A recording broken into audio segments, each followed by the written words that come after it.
अस्सलाम वालेकुम नाज़रीन, उम्मीद करती हूँ कि आप सब खैरियत से होंगे। आज बिस्मिल्लाह की बरकत और तासीर का एक वाक़या लेकर आप सबकी खिदमत में हाज़िर हुई हूँ।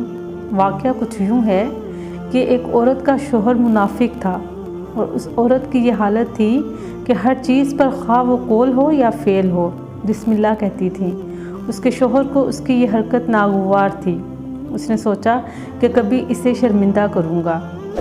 चनाचे उसने अपनी बीवी को एक थैली दी और उससे कहा कि इसको महफूज रखना। उस औरत ने उसको एक जगह रखकर छुपा दिया। शोहर ने औरत को गाफिल पाकर थैली और जो कुछ उसमें था ले लिया और उसको कुएं में फेंक दिया जो उसके घर में ही था। उसके बाद उससे वो थैली तलब की। जब वो औरत उस थैली की जगह आई और बिस्मिल्लाह पढ़ी तो अल्लाह ताला ने हज़रत जिब्राईल अलैहिस्सलाम को हुक्म दिया कि फ़ौरन नीचे जाओ और उस थैली को उसी जगह पर रख दो।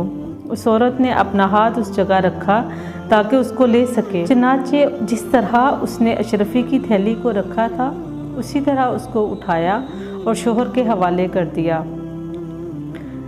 बिस्मिल्लाह की बरकत से उसको वो थैली उसी हालत में उसी जगह से मिल गई।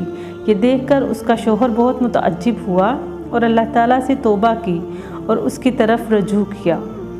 अल्लाह ताला हम सबको भी हर कौल व फ़ेल से पहले बिस्मिल्लाह पढ़ने की तौफ़ीक अता फ़रमाए और इसी तरह हमारी ज़िंदगियों में भी बिस्मिल्लाह की बरक़ात अता फ़रमाए। आमीन।